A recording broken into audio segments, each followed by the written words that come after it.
अस्सलाम वालेकुम, कैसे हैं आप सब। आई होप सब ठीक होंगे। तो आज मैं आपको बहुत ही मज़ेदार सा रमज़ान स्पेशल एक और रेसिपी बनाना बताऊंगी।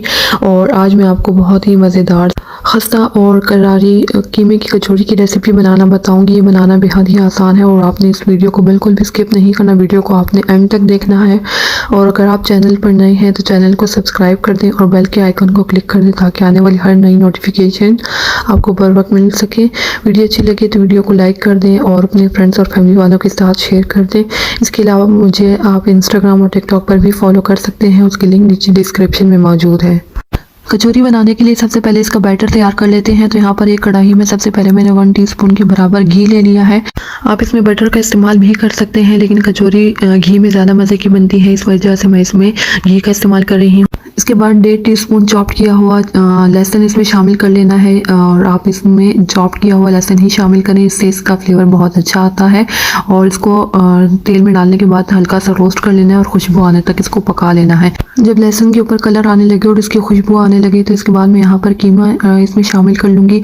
और यहाँ पर मैंने ½ kg के करीब बीफ का कीमा इस्तेमाल कर रही हूँ। आप चाहें तो इसमें चिकन का या मटन का कीमा भी इस्तेमाल कर सकते हैं।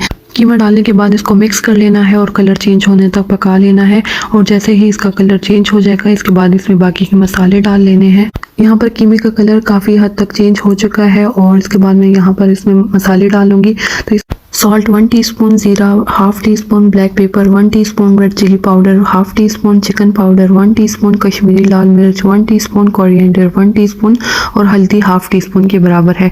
आप इसमें मसाले अपने टेस्ट के मुताबिक कम या ज़्यादा कर सकते हैं। ये तमाम मसाले कीमे में शामिल कर लेने हैं और कीमे की अच्छी सी भुनाई कर लेनी है ताकि कीमे में इन तमाम मसालों का अच्छे से फ्लेवर आ जाए। और इस भुनाई करने के बाद मैं इसमें ½ कप के करीब मैं इसमें पानी डाल लूँगी, क्योंकि मैं यहाँ पर बीफ का कीमा इस्तेमाल कर रही हूँ और इसको गलने में थोड़ा टाइम लेगा। तो इस वजह से मैं यहाँ पर ½ कप के करीब इसमें पानी डालूँगी और कवर करके 15 से 20 मिनट के लिए मैं इसको पका लूँगी। तो यहाँ पर मैंने कीमे को कवर करके 15 से 20 मिनट के लिए पका लिया है। और 15 से 20 मिनट के बाद मैं कीमे को दोबारा से 2 से 3 मिनट के लिए दोबारा से पका लूँगी, ताकि जो हमारा कीमा है इसमें बिल्कुल भी पानी ना हो और ये अच्छे से ड्राई हो जाए। जब कीमा अच्छे से ड्राई हो जाए और पक जाए तो इसके बाद मैं इसमें 2 दरमियाने साइज़ के चॉप किए हुए प्याज मैं इसमें शामिल कर लूँगी। कचौरी में प्याज का इस्तेमाल थोड़ा ज़्यादा किया जाता है क्योंकि इससे इसका फ्लेवर ज़्यादा अच्छा आता है। और प्याज शामिल करने के बाद मैं इसमें 2 कटी हुई हरी मिर्ची इसमें शामिल कर लूँगी। आप अपने टेस्ट के मुताबिक इसमें ज़्यादा भी शामिल कर सकते हैं। इसके बाद मैं इसमें हरा धनिया शामिल करूँगी, वो भी मैंने चॉप्ड कर लिया है। ½ कप के करीब मैं इसमें हरा धनिया शामिल कर लूँगी। हरा धनिया, हरी मिर्चें और प्याज डालने के बाद मैं इसको 1 मिनट के लिए पका लूँगी और इसके बाद मैं इसका फ्लेम ऑफ कर दूँगी। गरम गरम कीमे में ये खुद ही थोड़े से सॉफ्ट हो जाएंगे, क्योंकि मैं प्याज, हरा धनिया और हरी मिर्च को थोड़ा सा क्रंची रखना चाहती हूँ। तो इस वजह से मैं इसको बहुत ज़्यादा पकाऊंगी नहीं और इसका फ्लेम ऑफ कर दूँगी। तो यहाँ पर हमारी कचौरी की फिलिंग बिल्कुल तैयार है और इसको मैं ठंडा होने के लिए रख दूँगी। इसके बाद कचौरी के लिए डो तैयार कर लेनी है। तो यहाँ पर मैंने ½ kg के करीब मैदा लिया है, जिसको मैंने पहले से छान लिया था। इसमें मैं 1 टीस्पून के बराबर नमक डाल लूँगी और 2 टेबलस्पून मैं इसमें घी डाल लूँगी। घी का इस्तेमाल इसमें थोड़ा सा ज़्यादा होगा क्योंकि कचौरी बना रही हूँ, तो उसको खस्ता बनाने के लिए यहाँ पर घी का इस्तेमाल थोड़ा सा ज़्यादा होगा। और घी डालने के बाद मैं इसको ड्राई मैदे को अच्छे से गूँध लूँगी, ताकि जितना भी नमक और घी हमने इसमें शामिल किया है इसको अच्छे से मिक्स कर लेना है। घी डालने के बाद इसकी इस तरह से ढीलियाँ सी बननी चाहिए और इसके बाद मैं इसमें पानी डालकर इसको गूँध लूँगी। तो शुरू में मैं इसमें ½ कप पानी एक साथ डाल लूँगी और बाद में मैं हल्का सा हाथ गीला करके इस डो को बनाऊँगी। तो आपने देख लीजिएगा, आप पानी की जितनी आपको ज़रूरत हो उसके मुताबिक आप पानी डाल लीजिएगा। डो को बहुत ज़्यादा नरम नहीं गूँधना, डो को थोड़ा सा हार्ड गूँधना है। और पानी आप अपनी मर्ज़ी के मुताबिक देख लीजिएगा कि आज जितनी आपको पानी की ज़रूरत हो उसके मुताबिक आप इसमें पानी डाल सकते हैं। यहाँ पर हमारी डो बिल्कुल बनकर तैयार हो चुकी है। मैं इसको हल्का सा नीट कर लूँगी और उसके बाद मैं इसको कवर करके आधे घंटे के लिए रख दूँगी। तो इसको मैं कवर करूँगी और आधे घंटे के लिए मैं इसको रखूँगी। अगर आप चाहें तो आप इसको 1 घंटे के लिए या 15 से 20 मिनट के लिए भी इसको रेस्ट के लिए रख सकते हैं। यहाँ पर आप पानी भी देख लीजिए कि मैंने ये मग बिल्कुल भर कर दिया था और मैंने आधे किलो मैदे के लिए कितना पानी यूज़ किया है। इसके बाद यहाँ पर हमारी डो आधे घंटे के बाद बिल्कुल रेडी है। इसको हम लोगों ने कचौरियाँ तैयार कर लेनी है। खुशके का इस्तेमाल यहाँ पर आपने बहुत कम करना है, नहीं तो आपने ऑयल से हाथ को ग्रीस कर लेना है और उसके बाद इस डो को दोबारा से नीट कर लेना है। तो यहाँ पर डो को मैं दोबारा से थोड़ा सा नीट कर लूँगी और और इसके बाद इस तरह से इसके छोटे छोटे से पेड़े बना लेने हैं ताकि तमाम पेड़ों का साइज़ बिल्कुल एक जैसा होना चाहिए। तो तमाम पेड़ों को मैंने इस तरह से कट कर लिया है और यहाँ पर मैं खुशकी का इस्तेमाल कर रही हूँ, लेकिन खुशकी का इस्तेमाल बहुत कम करना है, इतना इस्तेमाल करना है जिससे हमारा बमुश्किल पेड़ आसानी से बन सके। तो यहाँ पर मैं तमाम पेड़ों को शेप दे दूँगी और इस तरह से छोटे छोटे पेड़े बना लेने हैं। साइज़ आप अपनी मर्ज़ी के मुताबिक छोटा या बड़ा रख सकते हैं। यहाँ पर मैंने इससे 12 पेड़े बना लिए हैं और साइज़ आप देख सकते हैं तमाम का मैंने एक जैसे ही साइज़ रखा है। इसके बाद मैं इसके ऊपर ब्रश की मदद से तेल लगा लूँगी ताकि ये ड्राई ना हो और उसके बाद मैं इसको प्लास्टिक से कवर कर दूँगी। आप किसी भी कपड़े या गीले रुमाल की मदद से इसको कवर करके रख सकते हैं।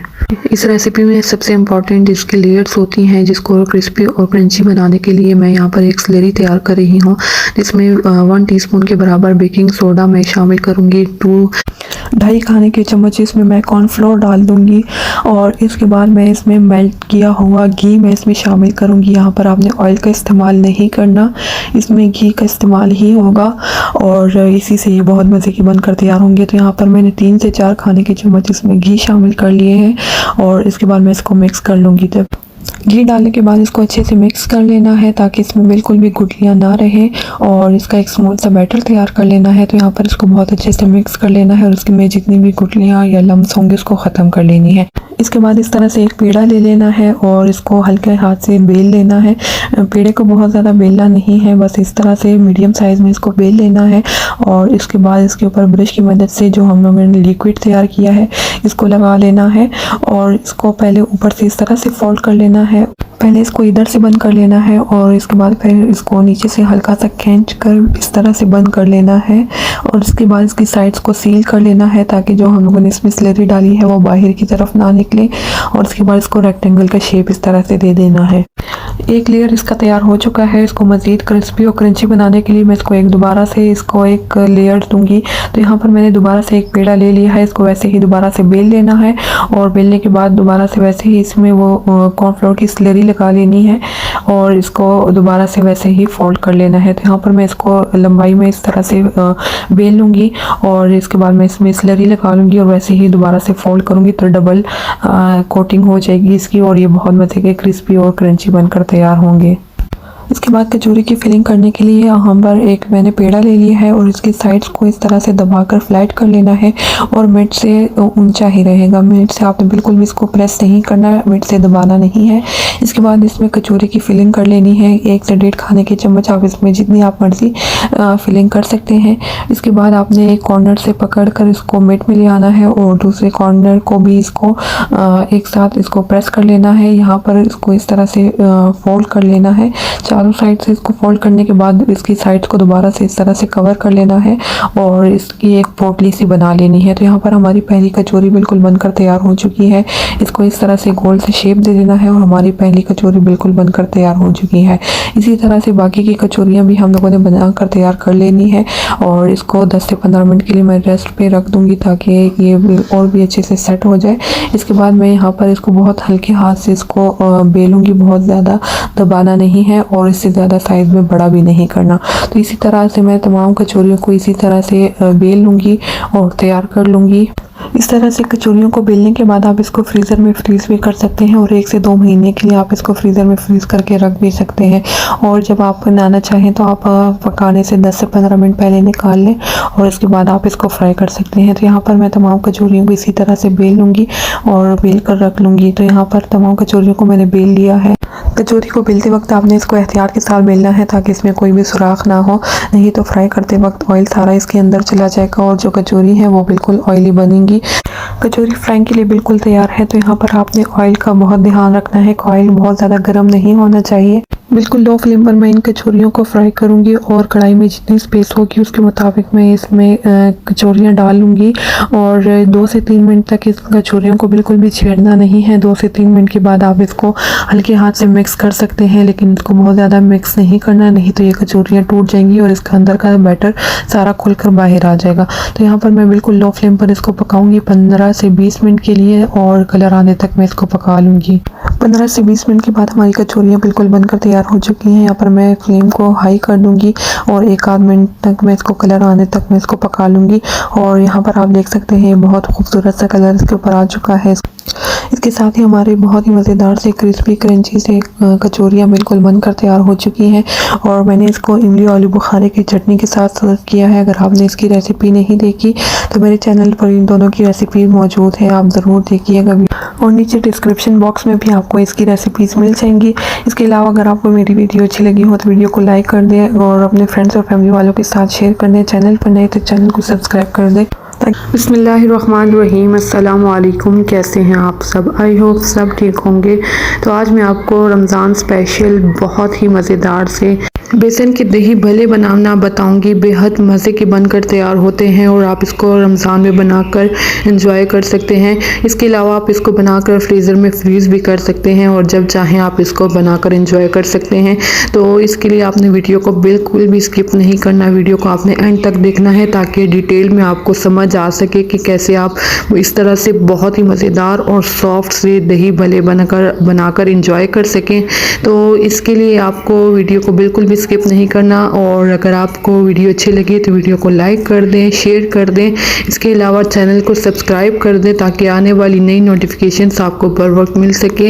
ये बिल्कुल फ्री है। इसके अलावा आप मुझे इंस्टाग्राम और टिकटॉक पर भी फॉलो कर सकते हैं, उसकी लिंक नीचे डिस्क्रिप्शन में मौजूद है। दही भल्ले बनाने के लिए सबसे पहले मैं भल्लों का बैटर तैयार कर लूँगी। तो इसके लिए यहाँ पर मैंने 2 कप बेसन लिया है। 1 कप बेसन मैंने पहले मिक्सिंग बाउल में डाल लिया है और उसके बाद मैं यहाँ पर दूसरा कप बेसन जो है भी डालूँगी। मेक श्योर कर लीजिएगा कि आप बेसन को पहले से छान कर रख लें और इसके बाद मैं इसमें स्पाइसेस डालूंगी। तो इसमें सबसे पहले मैंने हल्दी ली है, 1/2 टीस्पून चाट मसाला ली है, 1 टीस्पून रेड चिली फ्लेक्स ली है, 1 टीस्पून सॉल्ट, 1 टीस्पून जीरा, 1 टीस्पून। आप अपने टेस्ट के मुताबिक आप इसमें स्पाइसेस को कम या ज़्यादा कर सकते हैं। इसके बाद ये तमाम मसाले मैंने बेसन में शामिल कर लेना है और इसको मैं मिक्स कर लूँगी। तो 2 कप मैदे के लिए ये मसाले बिल्कुल बराबर हैं। अगर आप नॉर्मल मसाला खाते हैं तो आपके लिए बिल्कुल बैलेंस होगा। इसके बाद मैं इसमें जिंजर यानी अदरक का पेस्ट डाल लूँगी। अगर आपके पास सौंठ यानी अदरक का पाउडर हो तो वो भी आप इसमें शामिल कर सकते हैं, उससे भी इसका फ्लेवर बहुत अच्छा आता है। इसके बाद मैं इसमें थोड़ा थोड़ा करके पानी शामिल करूंगी और उसका एक स्मूथ सा बैटर तैयार कर लूँगी। तो आप यहाँ पर देख सकते हैं कि मैंने आधा ग्लास पानी लिया है और पानी डालने से पहले मैं इसको विस्क की मदद से अच्छे से मिक्स कर लूँगी ताकि जितने भी मसाले हमने इसमें शामिल किए हैं वो बेसन के साथ अच्छे से मिक्स हो जाएं। तो यहाँ पर मैं विस्क का इस्तेमाल कर रही हूँ, अगर आपके पास ना हो तो आप सिंपल चम्मच से भी इसको मिक्स कर सकते हैं। ड्राई इंग्रेडिएंट को मिक्स करने के बाद मैंने इसमें पानी डाल लेना है और इसको मैं विस्क की मदद से मिक्स करती रहूँगी। पानी इसमें एक साथ बिल्कुल भी नहीं डालना, थोड़ा थोड़ा करके पानी डालना है और साथ साथ इसको मिक्स करते रहना है। तो यहाँ पर मैं थोड़ा थोड़ा करके पानी इसमें शामिल करूँगी और उसका एक स्मूथ सा बैटर तैयार कर लूँगी। जब बैटर का टेक्सचर कुछ इस तरह से हो जाएगा तो इसमें पानी का इस्तेमाल और भी कम कर देना है। बहुत एहतियात से इसमें पानी डालना है और साथ साथ ही इसको मिक्स करते रहना है। और यहाँ पर इस टाइम पर आपने विस्क को एक साइड को रोटेट करना है, यानी कि इसको लेफ़्ट राइट ऊपर नीचे की तरफ मिक्स नहीं करना है, इसको एक ही साइड पर रोटेट करना है, एक ही साइड पर इसको मिक्स करना है ताकि इस बैटर में एयर जमा हो जाए और जिससे हमारे जो भल्ले हैं वो ऊपर से बहुत क्रिस्पी और अंदर से बहुत सॉफ्ट बनकर तैयार होंगे। तो यहाँ पर मैं इसमें थोड़ा थोड़ा करके पानी शामिल करूँगी और इसका एक स्मूथ सा बैटर तैयार कर लूँगी। इसको एक ही रोटेशन में इसको मिक्स करते रहना है ताकि इसमें अच्छा सा एयर जमा हो जाए और हमारे जो भल्ले हैं वो बहुत अच्छे से सॉफ्ट और क्रिस्पी से बनकर तैयार हो जाए। दही भल्ले की रेसिपी में सबसे इम्पॉर्टेंट जो होता है वो इसकी मिक्सिंग होती है। अगर आप बेसन को जितना अच्छा आप यहाँ पर इस टाइम मिक्स करेंगे उतने ही आपके जो दही भल्ले होंगे वो बहुत ही मज़े के और सॉफ्ट बनकर तैयार होंगे। तो यहाँ पर मैंने इसको 5 से 7 मिनट तक बहुत अच्छे से मिक्स कर लिया है और इसके बाद मैं आपको इसका टेक्सचर भी दिखा देती हूँ। तो आप यहाँ पर देख सकते हैं इसका बहुत स्मूथ सा और मज़े का टेक्सचर इसका बनकर तैयार हुआ है और ये बिल्कुल बनने के लिए तैयार है। तो इसके बाद मैं इसको जो है कवर कर दूंगी और 15 से 20 मिनट के लिए मैं इसको रेस्ट के लिए रख दूंगी। तो यहाँ पर मैंने अभी तक इसमें बेसन में जो है सोडा बिल्कुल भी शामिल नहीं किया। इसको मैं 15 से 20 मिनट के लिए रेस्ट पे रखूंगी और उसके बाद मैं इसमें बेकिंग सोडा या खाने वाला जो सोडा होता है वो मैं इसमें शामिल करूंगी। यहाँ पर मैं आपको दिखा देती हूँ कि आधा मग के करीब मैंने पानी लिया था और उसमें भी अच्छा खासा पानी अभी भी बचा हुआ है। तो इसके बाद मैं इसको 15 से 20 मिनट के लिए मैंने कवर करके रख दिया था और 15 से 20 मिनट के बाद हमारे जो बैटर है वो बिल्कुल फ्राइंग के लिए तैयार है। इसमें जितने भी स्पाइसेस हम लोगों ने डाले थे उसका फ्लेवर इस बेसन में बहुत अच्छे से मिक्स हुआ होगा और बहुत अच्छा सा टेक्सचर इसका तैयार है। तो यहाँ पर मैं इसमें बेकिंग सोडा, जो खाने वाला सोडा होता है, जो हम लोग चने वगैरह बॉईल करने के लिए यूज़ करते हैं, तो 1 पिंच के बराबर मैंने इसमें बेकिंग सोडा शामिल कर लिया है। बहुत ज़्यादा इसमें सोडा शामिल नहीं करना, नहीं तो हमारे जो बड़े हैं वो सही नहीं बनेंगे। सोडा डालने के बाद दोबारा से इसको 2-3 मिनट तक उसी तरह एक ही रोटेशन में इसको मिक्स कर लेना है, ताकि जो हम लोगों ने इसमें सोडा डाला है इससे ये एक्टिव हो जाए और हमारे जो भले हैं वो अच्छे से जो है सॉफ्ट बनकर तैयार हों। तो इसको मैं दोबारा से 2-3 मिनट तक अच्छे से मिक्स कर लूँगी और मिक्स करने के बाद अब ये फ्राइंग के लिए बिल्कुल तैयार है। सोडा डालने के बाद बैटर का कलर बिल्कुल लाइट हो जाएगा और ये बिल्कुल बनकर तैयार हो चुका है। तो इसके बाद हम लोग इसको फ्राई कर लेंगे। यहाँ पर भी आपने वीडियो को बिल्कुल भी स्किप नहीं करना और वीडियो को मैं आपको बहुत डिटेल से समझाने की कोशिश करूँगी ताकि आप अच्छे से दही भल्ले बना सकें। इससे पहले भी मैं कुछ दही भल्ले बना चुकी हूँ जिसके पार्टिकल्स मैं यहाँ से रिमूव कर रही हूँ। और दही भल्ले बनाने के लिए सबसे पहले आप देख सकते हैं कि एक दफ़ा बनने के बाद मैंने इसका फ्लेम बिल्कुल लो कर दिया। आप यहाँ पर देख सकते हैं कि इसका फ्लेम मैंने बिल्कुल लो किया हुआ है और लो मैंने क्यों किया हुआ है वो भी मैं आपको बता देती हूँ। तो यहाँ पर आप देख सकते हैं कि मैंने चम्मच की मदद से मैं इसमें एक ड्रॉप करके डालूँगी और साइज़ आप अपनी मर्ज़ी के मुताबिक जितना आप साइज़ रखना चाहते हैं, छोटा या बड़ा, तो मैं बहुत बड़े साइज़ के नहीं बना रही। तो चम्मच को आपने बहुत ऊपर से नहीं पकड़ना, नहीं तो इसके जो शेप है वो कुछ डी शेप से बन जाएंगे। चम्मच को आपने थोड़ा नीचे करके रखना है और ड्रॉप करने के बाद आपने जो है चम्मच को निकाल लेना है। तो यहाँ पर मैं आपको दिखा देती हूँ कि जितने कढ़ाई में स्पेस बनती है तो साथ ही साथ मैं इसमें जो है भल्ले डाल लूँगी और उसको मैं फ्राई कर लूँगी। अच्छा, जब आपने दही भल्ले का बैटर आपने ऑयल में शामिल करेंगे तो आपने फ्लेम को बिल्कुल लो कर देना है और जब तमाम भल्ले आप इसमें शामिल कर लेंगे तो आपने इसको मीडियम हाई फ्लेम कर लेना है। यहाँ पर भी मैंने फ्लेम को मीडियम हाई कर लिया है। इससे ये होगा कि अगर जो हमारे भल्ले हैं वो तमाम एक जैसे ही फ्राई होंगे, ये नहीं कि जो सबसे पहले हम लोगों ने दही भल्ला डाला होगा वो जल जाएगा और जो लास्ट में डाला होगा वो भी कच्चा रहेगा। तो साथ ही साथ मैं इसको मिक्स करूँगी और इसको मैं फ्राई कर लूँगी। तो इसको पकने में तकरीबन 4 से 5 मिनट लग जाते हैं और मज़ेदार से बनकर तैयार हो जाएंगे। तो यहाँ पर आप देख सकते हैं इसके ऊपर बहुत ही खूबसूरत सा कलर आ चुका है और बहुत मज़े के बनकर तैयार हो चुके हैं। तो इसको मैं निकाल लूँगी और स्ट्रेनर में पहले मैं इसको थोड़ा सा स्ट्रेन कर लूँगी ताकि जितना भी इसमें एक्स्ट्रा ऑयल होगा वो मैं इससे निकाल लूँगी और तमाम भल्लों को मैं इसी तरह मैं फ्राई कर लूँगी। यहाँ पर हमारे तमाम भल्ले बिल्कुल बनकर तैयार हो चुके हैं और इसको मैं मज़ीद और क्रिस्पी बनाने के लिए मैं दोबारा से इसको ऑयल में डाल लिया है। अगर आप इसको फ्रीज़ करना चाहते हैं तो आप ये स्टेप ज़रूर कीजिएगा, इससे ये बहुत मज़े के बनकर तैयार होंगे। तो यहाँ पर मैं इसको 2 से 3 मिनट तक मज़ीद और पका लूँगी। अगर इसमें कोई एक आधा कच्चा बीच में रह भी गया होगा तो वो भी साथ इसी तरह फ्राई हो जाएगा। तो 2 से 3 मिनट तक के लिए मैं इसको दोबारा से पका लूँगी और इसका कलर भी थोड़ा सा चेंज हो जाएगा और ये और मज़े के और क्रिस्पी हो जाएंगे। आप यहाँ पर इसका कलर चेक कर सकते हैं, इसके ऊपर बहुत ही खूबसूरत सा कलर आया है और यहाँ पर आप देख सकते हैं कि बाहर से ये बहुत ही क्रिस्पी और अंदर से बहुत मज़े के जूसी और सॉफ्ट बनकर तैयार हुए हैं। फ्लेवर इसका बहुत अच्छा है। यहाँ पर मैं आपको दिखा देती हूँ कि आप इस तरह इसको आप फ्रीज़र में फ्रीज़ भी कर सकते हैं और जब चाहें आप इसको इस्तेमाल कर सकते हैं। तो मैं आपको सिर्फ दिखाने के लिए मैंने इसको शॉपर में डाला था, नहीं तो मैं भी इसको बनाऊँगी। 2 कप बेसन से आप ढेर सारे भल्ले बना सकते हैं। यहाँ पर मैंने हाफ को जो है यूज़ कर रही हूँ। अब इसको इस तरह से पानी में शामिल कर लेना है। पानी में मैंने नमक या चाट मसाला वगैरह कुछ भी शामिल नहीं किया, बस सिंपल मैंने पानी लिया है और उसमें मैंने दही भल्लों को मैंने शामिल कर लिया है और इसको मैं सोक कर लूँगी 10 से 12 मिनट के लिए, जब तक कि ये अच्छे से पानी एब्जॉर्ब कर ले और साइज़ में ये डबल हो जाएंगे, जिससे हमारे जो भल्ले हैं वो बहुत ही सॉफ्ट हो जाएंगे और बहुत मज़े के बनकर तैयार होंगे। दही भल्ले बनाने के लिए हमेशा अच्छा गाढ़ा वाला दही इस्तेमाल किया करें, इससे दही भल्ले बहुत मज़े के बनकर तैयार होते हैं। तो यहाँ पर मैं 1.5 कप के करीब मैं इसमें दही शामिल करूँगी।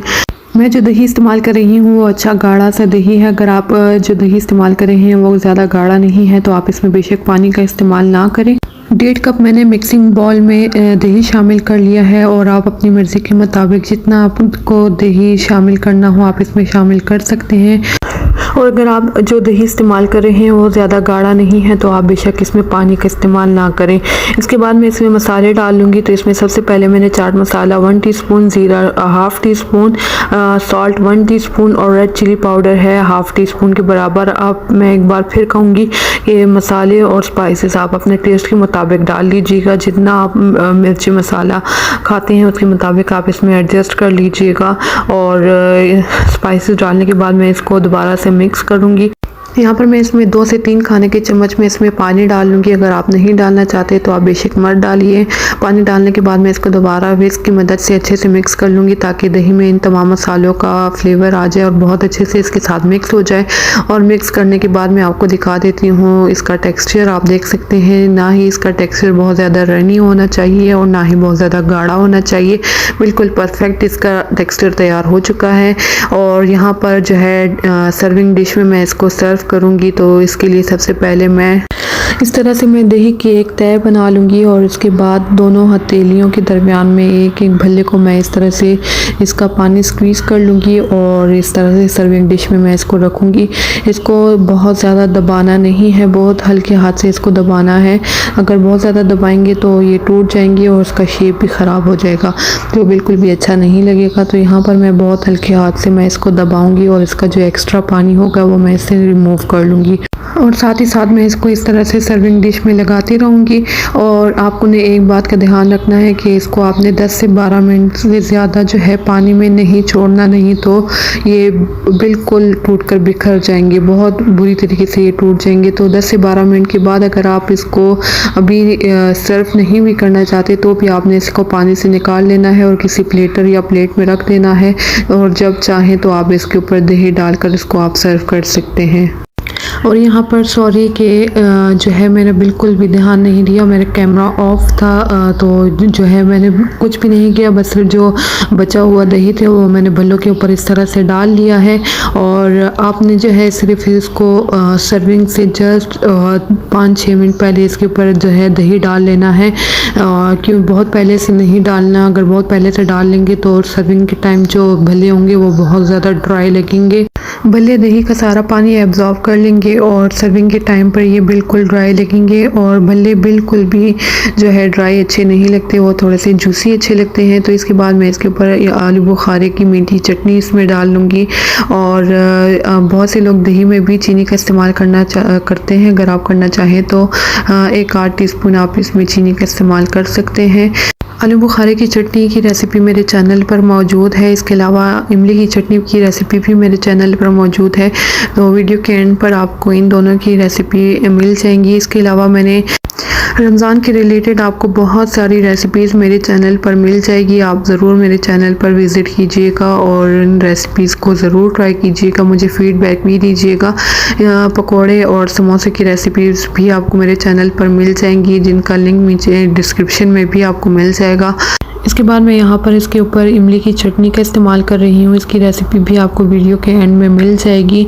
और रमज़ान के रिलेटेड आपको ये रेसिपीज़ बहुत फ़ायदेमंद होंगी। इंशाल्लाह आप इसको ज़रूर बनाइएगा। इसमें आप हरी चटनी का इस्तेमाल भी कर सकते हैं, पुदीने की हरी चटनी बनाकर भी इसके ऊपर डाल सकते हैं, लेकिन मैं इसका इस्तेमाल नहीं कर रही। लास्ट में मैं इसके ऊपर चाट मसाला डाल लूँगी और साथ ही मैं इसके ऊपर पापड़ी भी डाल लूँगी। पापड़ी बिल्कुल एंड में डालनी है ताकि वो बिल्कुल सौगी ना हो जाए। तो पापड़ी की रेसिपी आपको नेक्स्ट वीडियो में इंशाल्लाह मिल जाएगी। अगर आप चैनल पर नए हैं तो चैनल को सब्सक्राइब कर दें और नीचे रेड कलर के सब्सक्राइब के बटन को क्लिक कर दें और बेल आइकन को क्लिक कर दें ताकि आने वाली नई नोटिफिकेशन आपको बर वक्त मिल सके। बिस्मिल्लाहिर्रहमानिर्रहीम, अस्सलाम वालेकुम। कैसे हैं आप सब? आई होप सब ठीक होंगे और रमज़ान की तैयारियों में मसरूफ़ होंगे। तो आज मैं आपको बहुत ही मज़ेदार सा डिज़र्ट बनाना बताऊंगी और मैं आज स्ट्रॉबेरी डिज़र्ट बनाना बताऊंगी। बहुत मज़े का बनकर तैयार होता है और 5 मिनट में ये बनकर तैयार हो जाता है। आप इसे अफ्तारी में बनाएं, अफ्तार पार्टी वगैरह में इसको बनाकर सर्व कर सकते हैं। इसके अलावा दावतों वगैरह के लिए भी ये बेस्ट है और बहुत मज़े का बनकर तैयार होता है और 5 मिनट में ये बिल्कुल बनकर तैयार हो जाता है। तो आपको अगर आज की ये रेसिपी अच्छी लगी तो वीडियो को ज़रूर लाइक और शेयर कर दें। चैनल पर नए थे चैनल को सब्सक्राइब कर दें ताकि आने वाली हर नई नोटिफिकेशन आपको बर वक्त मिल सके।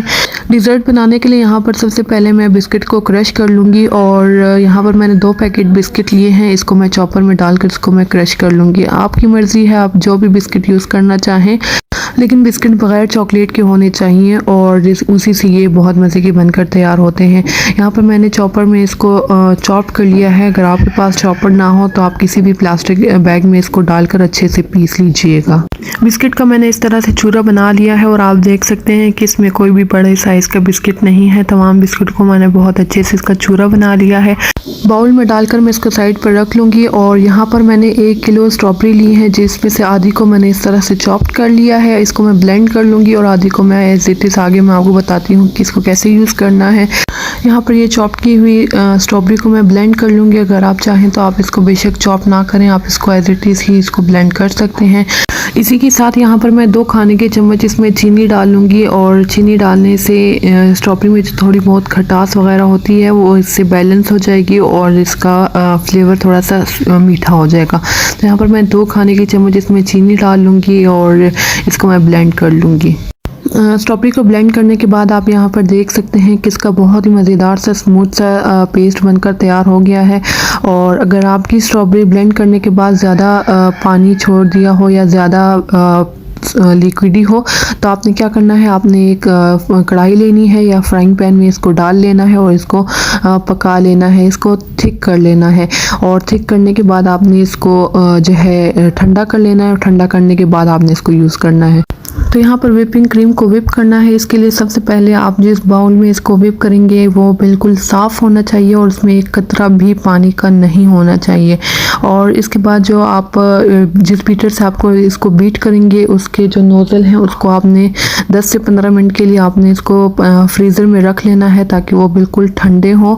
इससे जो आप व्हिपिंग क्रीम को व्हिप करेंगे तो वो बहुत अच्छे से व्हिप होंगी। यहाँ पर मैंने 2 कप व्हिपिंग क्रीम ली है और इसको मैं बीट करूँगी। आप किसी भी अच्छे ब्रांड का व्हिपिंग क्रीम यूज़ कर सकते हैं और यूज़ करने से पहले आपने इसको 2 से 3 घंटे के लिए आपने इसको फ्रिज में रखना है। इसको फ्रीज़र में नहीं रखना ताकि ये अच्छे से ठंडा हो और अच्छे से चिल्ड हो, तब ही ये अच्छे से बीट होगा। तो यहाँ पर मैंने 2 कप व्हिपिंग क्रीम ली है और इसको मैं यहाँ पर बीट कर लूँगी और इसको 5 से 7 मिनट लगेंगे इसको बीट होने में। तो यहाँ पर मैं इसको बीट कर लूँगी। यहाँ पर इसमें मैं चीनी का इस्तेमाल नहीं कर रही क्योंकि ये ऑलरेडी अच्छा खासा मीठा है और आप जो क्रीम यूज़ कर रहे हैं अगर वो मीठी नहीं है तो आप इसमें कंडेंस मिल्क का इस्तेमाल कर सकते हैं। इससे इसका फ्लेवर भी ख़राब नहीं होगा और ये मीठा भी हो जाएगा। मैंने यहाँ पर क्रीम को 4 से 5 मिनट के लिए अच्छे से बीट कर लिया है और आप इसका टेक्सचर चेक कर सकते हैं कि ये अच्छा खासा साइज़ में डबल हो चुका है। और अगर आपको लगे कि आपका क्रीम साइज़ में डबल नहीं हुआ और ये अच्छे से बीट नहीं हो रहा तो आप जैसे चॉकलेट को डबल बॉयलर करते हैं इसी तरह आपने इसके नीचे एक बाउल रखना है और उसमें आपने बर्फ़ के क्यूब्स रख देने हैं। ऊपर से आपने ये वाला बाउल रखना है और उसको अच्छे से बीट करना है तो ये बहुत अच्छे से बीट हो जाएगा और इसके सॉफ्ट से इस तरह से पीक्स तैयार हो जाएंगे। तो यहाँ पर इसके बाद मैंने इसको बीट कर लिया है और इसमें मैंने जो हम लोगों ने स्ट्रॉबेरी का बैटर तैयार किया था वो मैं इसमें शामिल कर लूँगी और इसको मैं दोबारा से 2 से 3 मिनट के लिए बीट कर लूँगी। अगर आपने स्ट्रॉबेरी को पकाया है तो आपने मेक श्योर कर लेना है कि स्ट्रॉबेरी बिल्कुल ठंडी होनी चाहिए और रूम टेम्परेचर पर होनी चाहिए, नहीं तो आपका जो बैटर है ये बिल्कुल ख़राब हो जाएगा। तो आपने इस बात का बहुत एहतियात करना है कि आपकी स्ट्रॉबेरी बिल्कुल ठंडी होनी चाहिए। यहाँ पर मैं इसको दोबारा से बीट कर लूँगी 2 से 3 मिनट के लिए और इसको अच्छे से मिक्स कर लूँगी ताकि जो हम लोगों ने इसमें स्ट्रॉबेरी डाली है वो क्रीम के साथ अच्छे से मिक्स हो जाए। और इसके बाद यहाँ पर बीटर का काम ख़त्म हो गया है और स्पैचुला की मदद से मैं इसको साइड्स को साफ़ कर लूँगी और इसको मैं मिक्स कर लूँगी। आपने बहुत हल्के हाथ से इसको स्पैचुला की मदद से मिक्स करना है और एक ही साइड पर इसको मिक्स करना है ताकि जो सॉफ्ट पीक्स इसके बने हैं वो टूटे नहीं है। इसके बाद यहाँ पर मैंने जो बिस्किट का चूरा बनाया था 2 खाने का चम्मच मेल्टेड बटर मैं इसमें शामिल कर लूँगी और इसको अच्छे से मिक्स कर लूँगी। बिस्किट और बटर को मिक्स करने के बाद इस तरह से एक डिश में इसको डाल लेना है और इसको चम्मच की मदद से अच्छे से फैला देना है। इसकी एक तह से बना लेनी है और इसके बाद जो हम लोगों ने व्हिपिंग क्रीम और स्ट्रॉबेरी का बैटर हम लोगों ने बनाया था वो मैंने इसके ऊपर डाल लेना है और बहुत एहतियात के साथ इसको फैला लेना है ताकि जो हम लोगों ने नीचे बिस्किट की जो तह बनाई है वो इसके साथ मिक्स ना हो। और इसको इसी तरह से फैला लेना है और जितनी आप चाहें इसके ऊपर क्रीम लगा सकते हैं। मैं यहाँ पर डबल लेयर बनाऊंगी तो इसलिए यहाँ पर मैं हाफ़ को अभी डाल लूँगी और हाफ़ को मैं बाद में शामिल करूँगी। यहाँ पर मैंने क्रीम की एक तह लगा ली है और उसके बाद बाकी की जो बची हुई स्ट्रॉबेरी है उसको भी मैंने इस तरह से चॉप्ड कर लिया है, वो मैं इसके ऊपर शामिल कर लूँगी। इस तरह से डिज़र्ट में स्ट्रॉबेरी का बहुत अच्छा फ्लेवर आता है और बहुत मज़े का लगता है। यहाँ पर मैंने स्ट्रॉबेरी को इस तरह से फैला लिया है और उसके बाद मैं क्रीम की दूसरी लेयर भी इसके ऊपर डाल लूँगी और इसको मैं दोबारा से डेकोरेट करूँगी। तो यहाँ पर मैंने क्रीम की दूसरी लेयर डाल ली है। यहाँ पर मैं इसके ऊपर दोबारा से स्ट्रॉबेरी को डेकोरेट करूँगी। आप अपनी मर्ज़ी के मुताबिक जिस तरह डेकोरेट करना चाहते हैं आप उस तरह से कर लीजिए। मैं इसको इस तरह से एक एक स्ट्रॉबेरी को मैंने स्लाइसिस में काट लिया है और उसको मैं इस तरह से रख लूँगी और जिससे डेकोरेट करने से ये बहुत मज़े का लगता है, देखने में बहुत अच्छा लगता है और फ्लेवर तो इसका वैसे ही बहुत मज़े का लगता है। आप ये रेसिपी ज़रूर ट्राई कीजिएगा और मुझे कमेंट्स में बताइएगा कि आपको आज की ये रेसिपी कैसी लगी। आई होप आपको आज की ये रेसिपी भी बहुत अच्छी लगी होगी। इसके अलावा कॉफ़ी डिलाइट की रेसिपी भी मेरे चैनल पर मौजूद है। अगर आपने नहीं देखी तो मैं लिंक नीचे डिस्क्रिप्शन में डाल लूँगी, आप देख लीजिएगा। और रमज़ान रिलेटेड काफ़ी रेसिपीज़ मेरे चैनल पर मौजूद है, आप ज़रूर देखिएगा और मुझे कमेंट्स में बताइएगा कि आपको कैसी लगी। और रमज़ान के बाबरकत महीने में अपने ढेर सारे दुआओं में मुझे ज़रूर याद रखिएगा। बिस्मिल्लाहिर्रहमानिर्रहीम, अस्सलाम वालेकुम। कैसे हैं आप सब? आई होप सब ठीक होंगे। तो आज मैं आपको बहुत ही मज़ेदार से अफ़गानी पुलाव की रेसिपी बनाना बताऊंगी जो मैं बीफ से बनाऊंगी और जिसमें मैं नली का इस्तेमाल भी करूंगी। फ्लेवर इसका बहुत अच्छा आता है, आपने इसको ज़रूर ट्राई करना है। बनाना इसका बेहद आसान है। इससे पहले भी मैं आपको अफ़गानी पुलाव की रेसिपी बनाना बता चुकी हूँ। पहले मैंने अफ़गानी पुलाव जो है बासमती राइस में बनाए थे जिसकी लिंक आपको वीडियो के एंड में मिल जाएगी। इस दफ़ा मैं आपको सिला राइस में बनाना बताऊंगी। बनाना इसका बेहद आसान है, आपने वीडियो को स्किप नहीं करना, वीडियो को आपने एंड तक देखना है। मैं आपको बहुत आसान तरीके से बनाना बताऊंगी। तो गोश्त को जल्दी गलाने के लिए मैं यहाँ पर प्रेशर कुकर का इस्तेमाल कर रही हूँ, आप इसकी जगह पतीले का इस्तेमाल भी कर सकते हैं। तो इसके लिए मैंने 1 किलो गोश्त लिया है जिसमें हड्डियाँ और नली भी मौजूद हैं। तो इसके साथ ही मैं इसको प्रेशर कुकर में डाल लूँगी गलाने के लिए। मैं इसको कुकर में बॉईल करूँगी तो आप इसको जो है पतीले में भी बॉईल कर सकते हैं। मसाले जो है वो बिल्कुल सेम होंगे, बस मैं इसको कुकर में बॉईल करूँगी और आप इसकी जगह जो है आप पतीले का इस्तेमाल कर सकते हैं। टाइमिंग का थोड़ा फ़र्क होगा लेकिन इंशाल्लाह बॉईल हो जाएगा।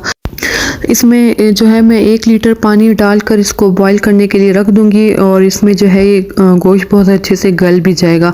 तो इसमें आपने इतना पानी डालना है कि जो है इसमें गोश्त भी गल जाए और चावलों के लिए अच्छी सी यखनी भी तैयार हो जाए, क्योंकि इसकी यखनी में ही हम लोगों ने पुलाव बनाना है। तो इसके लिए हम लोगों ने इतना पानी डालना है कि गोश्त भी गल जाए और यखनी भी हमारी बन जाए। इसमें मैं ज़ीरा डालूंगी 1 खाने के चम्मच और कोरिएंडर यानी सूखा धनिया आधा खाने के चम्मच। इसके बाद मैं इसमें नमक डाल लूँगी 1.5 खाने के चम्मच। नमक आप अपने टेस्ट के मुताबिक इसमें डाल लीजिएगा। इसके बाद मैं इसमें 1.5 खाने के चम्मच अदरक लहसुन का पेस्ट मैं इसमें डाल लूँगी। मसाले डालने के बाद मैं इसको अच्छे से मिक्स कर लूँगी और इसके बाद मैं आपको दिखा देती हूँ जो हम लोगों ने इसमें गोश्त और हड्डियाँ डाली थी वो अलग हो चुकी हैं। मैं आपको गोश्त का साइज़ दिखा देती हूँ। आप देख सकते हैं कि इसके लिए इतना बड़ा साइज़ जो है होना चाहिए पुलाव के लिए, क्योंकि पुलाव में जो है ये गोश्त थोड़ा साइज़ में बड़ा हो तो अच्छा लगता है। तो यहाँ पर मैं इसको मिक्स करने के बाद इसको बॉईल होने के लिए रख दूँगी। जब इसमें एक उबाल आ जाएगा, 1 से 2 उबाल आने के बाद मैं इसको कवर कर लूँगी। तो यहाँ पर इसमें 1 उबाल आ चुका है और दूसरा उबाल आने के बाद मैं इसको कवर कर दूँगी और 25 से 30 मिनट के लिए जो है मैं इसको पका लूँगी। इसका गोश्त जो है वो बिल्कुल गला हुआ होना चाहिए ताकि बिल्कुल रेशा जो है गोश्त होगा तो ये हमारा बहुत अच्छा सा पुलाव तैयार हो जाएगा। तो इसको मैं कवर कर दूंगी और 25 से 30 मिनट के लिए मैं इसको पका लूँगी। तो यहाँ पर जो है 30 से 35 मिनट में गोश्त बिल्कुल तैयार हो चुका है। इसमें हड्डियाँ भी थी तो इस वजह से मैंने इसको थोड़ा सा ज़्यादा टाइम दिया है ताकि ये बहुत अच्छे से गल जाए। तो मैं आपको यहाँ पर दिखा भी देती हूँ कि आप देख सकते हैं इसमें अच्छी खासी यखनी मौजूद है जो हमारे पुलाव में काम आएगी। और इसका गोश्त भी गल चुका है, मैं आपको तोड़ कर भी दिखा देती हूँ। आप देख सकते हैं कि ये बिल्कुल गल चुका है। इस तरह से जो है ये गला हुआ गोश्त होना चाहिए, इसी से हमारा जो है पुलाव बहुत अच्छा तैयार होगा।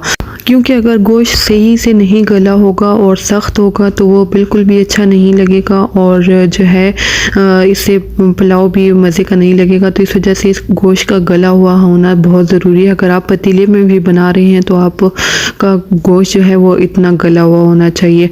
और इसके बाद जो है मैं गोश्त को एक प्लेट में अलग कर दूंगी और इसकी यखनी को छान लूँगी। इसमें जितने भी मसाले होंगे उसको मैं डिस्कार्ड कर दूंगी। इसके बाद जो है मैंने यहाँ पर एक और कढ़ाई ले ली है और इसमें मैं जो है घी डाल लूँगी। मैं घी का इस्तेमाल कर रही हूँ, आप इसकी जगह ऑयल का इस्तेमाल कर सकते हैं। मैं यहाँ पर कढ़ाई में आधा कप के करीब मैं इसमें घी डाल लूँगी और आप इसकी जगह ऑयल का इस्तेमाल भी कर सकते हैं।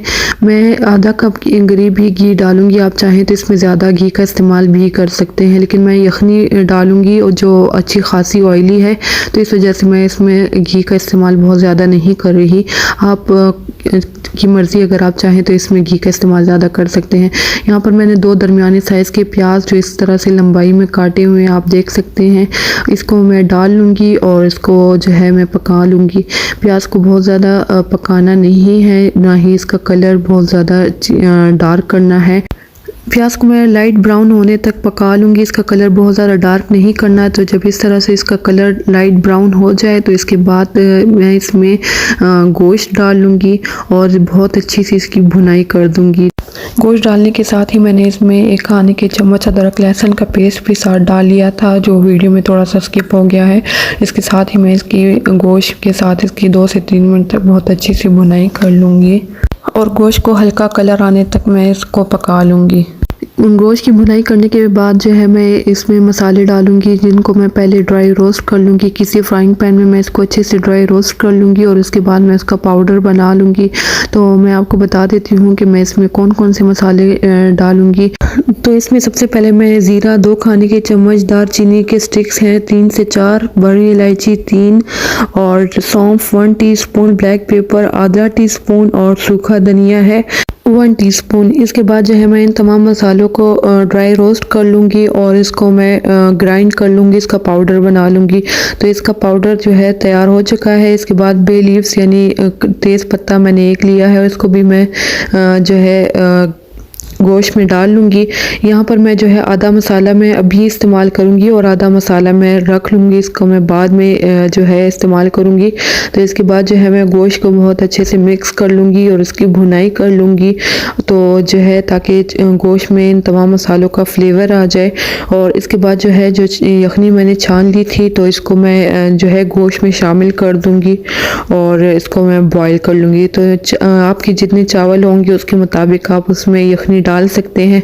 मैंने 1 किलो चावल लिए हैं जिसके मुताबिक मैं यहाँ पर इसमें यखनी जो है मैं डाल लूँगी। तो यखनी डालने के बाद मैं इसको 1 से 2 उबाल आने तक मैं इसको पका लूँगी और इसको एक दफ़ा अच्छे से मिक्स कर लूँगी ताकि यखनी में इन तमाम मसालों का अच्छा सा फ्लेवर आ जाए। और उबाल आने के बाद जो है मैं इसमें नमक भी चेक कर लूँगी कि नमक बराबर है या नहीं। तो यहाँ पर मुझे नमक थोड़ा सा कम लग रहा था तो यहाँ पर मैं 1.5 खाने के चम्मच मैं इसमें जो है और नमक डाल लूँगी चावलों के हिसाब से। तो आप अपने टेस्ट के अकॉर्डिंग जो है आप इसमें नमक डाल सकते हैं। और इसके बाद मैं इसको दोबारा से थोड़ा सा मिक्स कर लूँगी और बॉईल होने के लिए रख दूँगी। चावलों में तकरीबन उबाल आ चुका है और इसके बाद जो है मैं इसमें चावल शामिल करूँगी। तो इसके लिए मैंने सिला राइस लिए हैं जिसको मैंने 1 घंटा पहले मैंने भिगो कर रख दिया था। आप चाहें तो 2 से 3 घंटे भी आप उसको सोक कर सकते हैं। और इसको मैंने 2 से 3 दफ़ा अच्छे से वॉश भी कर लिया था। इसके लिए मैंने 1 केजी चावल लिए हैं जिसको मैंने 1 घंटा पहले भिगो कर रख दिया था और 2 से 3 दफ़ा मैं इसको वॉश कर चुकी हूँ। इसमें जितनी भी मिट्टी वगैरह होगी तो इसको अच्छे से पहले से वॉश कर लेना है।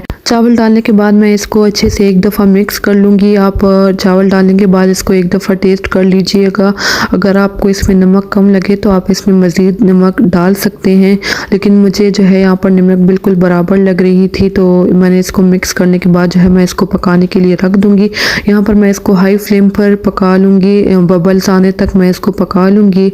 चावलों को बार बार मिक्स करने की ज़रूरत नहीं है, बस इसको जो है हाई फ्लेम पर पकने के लिए रख देना है। और जो है इसके बाद मैं इसमें ग्रीन चिलीज़ का इस्तेमाल कर रही हूँ। टेस्ट के मुताबिक अगर आप डालना चाहें तो डाल लीजिएगा। तो यहाँ पर मैं 3 से 4 अदद हरी मिर्चें जो है मैं इसमें डाल लूँगी, क्योंकि अफ़गानी पुलाव में जो है मिर्चों वगैरह का इस्तेमाल नहीं होता, वो लोग नहीं डालते, लेकिन हम लोग अपने टेस्ट के मुताबिक इसमें मैं 3 से 4 अदद मैंने इसमें हरी मिर्चें डाल ली हैं ताकि ये बिल्कुल फीका ना लगे। तो इसके बाद मैं इसको हल्का सा मिक्स कर लूँगी और इसको बॉईल होने के लिए जो है मैं रख दूँगी। चावलों को बॉईल आने तक दूसरे चूल्हे पर मैंने एक फ्राइंग पैन रख लिया है जिसमें मैं गाजरों को फ्राई करूंगी। तो इसके लिए सबसे पहले मैंने इसमें मैं 1 खाने के चम्मच इसमें घी डाल लूँगी और उसको हल्का सा गर्म कर लूँगी।